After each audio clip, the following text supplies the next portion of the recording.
গত কয়েকদিন আগে আপনার পাথর দিয়ে যে নৃশংস হত্যাকাণ্ড হলো, তো আমার এক বড় ভাই বলছে যে 100 জন মানুষ যে তাকায় তাকায় দেখলো, তারা কেন ধরলো না? তারাও তো অপরাধী। তো অবশ্যই আমরা এই বাংলাদেশে, আমি ব্যক্তিগতভাবে মনে করি যে বাংলাদেশের মানুষ হিসেবে আমরা সবাই অপরাধী, ঠিক আছে?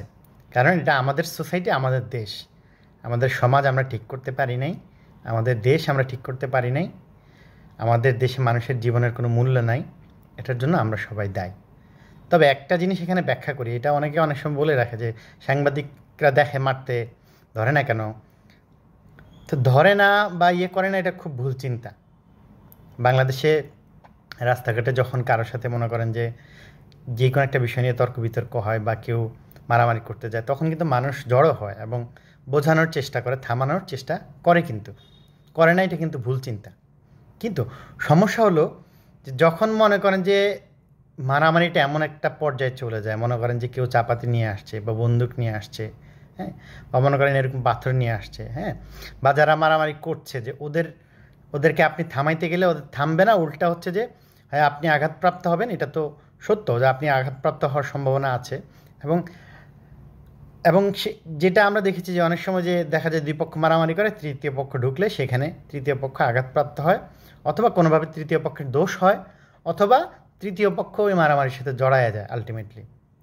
তো এইটা ওইভাবে আসলে দেখার কিছু নাই, এটা খুব স্বাভাবিক ভাই। একজন দুজন মনে করেন গোলাগুলি করতেছে, হ্যাঁ, তা আমি সেখানে যাব কি যাব না এটা খুব গুরুত্বপূর্ণ, কারণ আমার নিজেরও সেফটি আছে। এটা যদি কেউ চিন্তা করে, এটা চিন্তা ভুল না। এখন মনে করেন যে দুজন গোলাগুলি করলো, হ্যাঁ, একজন প্রশ্ন করলো যে পুলিশ কেন ধরে না? তো পুলিশ ধরবে রে ভাই, কিন্তু সেটার তো একটা সীমা আছে। আইনগতভাবেও তো একজন মনে করেন দুজন মানুষ গোলাগুলি করে বা একজন একজনের পাথর দিয়ে এরকম মারতেছে, আইনগতভাবেও তো আপনি ধরতে পারেন না। নিয়ম হলে যে আপনার পুলিশকে জানাইতে হবে দ্রুত, এটা হচ্ছে আইনগত বিষয় আর কি। এখন যেটা বললাম যে ধরে না, এটা বললে ভুল হবে। সাধারণত ছোটোখাটো ঝগড়াঝাটি মারামারি হলে আমরা দেখি রাস্তাঘাটে সবাই কিন্তু ধরতে যায়, এতটুকু মানবিকতাটা সবার মধ্যে না থাকলে কিছু মানুষের মধ্যে অবশ্যই আছে। কিন্তু মনে করেন যে এরকম নৃশংস হত্যাকাণ্ড, নৃশংস মারামারি যখন হয়, তখন আসলে মানুষ কী করবে? মানুষ আসলে মানে তখন হতবাক হয়ে যায়, তার নিজেরই তো সেন্স কাজ করে না, নিজের সেন্স কাজ করে না। আবার অনেকে তো এইসব মনে করেন যে দেখলো, রক্ত দেখলো বা এই দেখলো, সে তো সেন্স কাজ করবে না, কী করবে না করবে, হ্যাঁ। তো এটা আমরা খুব সহজে বলে ফেলি, হ্যাঁ, অনেকেই বলে ফেলে যে সাংবাদিককে ধরে না কেন, ওই মানুষ ধরে না কেন, দাঁড়ায় আছে এই করে।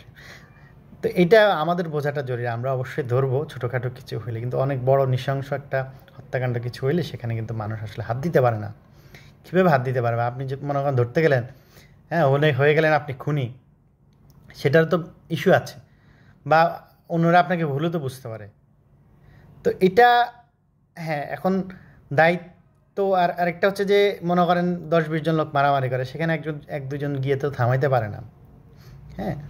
সেটা কীভাবে থামানো যাবে, সেটা আসলে এরকম থামানো যায় কিনা সেটা আমিও জানি না, হ্যাঁ। সাধারণত ছোটোখাটো কিছু হলে সবাই যায়, আমাদের এতটুকু মানবিকতা সবারই আছে, কিন্তু এরকম নৃশংস অবস্থায় কেউ আসলে যায় না। তো এই চিন্তাভাবনাগুলো, আমাদের চিন্তাভাবনা ঠিক নেই, এগুলো সমস্যা। আমরা সবসময় উল্টা ব্যাখ্যা করি, উল্টা বুঝতে চাই, ঠিক আছে? তবে দেশের যে কোনো অবস্থা, এই অবস্থা, খুন বলেন, ধর্ষণ বলেন, হ্যাঁ, সামাজিক যে কোনো অবক্ষয়, এটার জন্য সত্যিকার অর্থে আমরা সবাই দায়ী, যেহেতু আমাদের সমাজ, আমাদের দেশ, এবং সেই দায় আমাদের নিতে হবে, আমাদের বুঝতে হবে, তাহলে কিন্তু দেশ ঠিক হবে। যদি আমরা মনে করি যে আমাদের কোনো দায়ই নাই, আপনার দায় আছে, এখন আপনি ধরবেন কি ধরবেন না, কীভাবে কী করবেন সেটা হচ্ছে অন্য কথা, হ্যাঁ, কিন্তু দায় আমাদের সবার আছে এবং আমাদের সেটা মনে করতে হবে, তাহলেই কিন্তু দেশটা ঠিক হবে। এছাড়া কিন্তু দেশ ঠিক হওয়া কখনো সম্ভব নয়। আমাদের দেশে সমস্যা হলে আমরা সবসময় দায়, আমরা বলি যে এটা কি আমার দায় নাকি, ওটা কি আমি করছি নাকি, হ্যাঁ, অবশ্যই আমি করি নাই, আমি অবশ্যই করি নাই, কিন্তু দেশের নাগরিক হিসেবে আমাদেরও দায় আছে, এতটুকু বুঝতে হবে, অন্তত মাথায় রাখতে হবে, তাহলেই দেশটা ঠিক হবে এবং ঠিক হওয়া সম্ভব।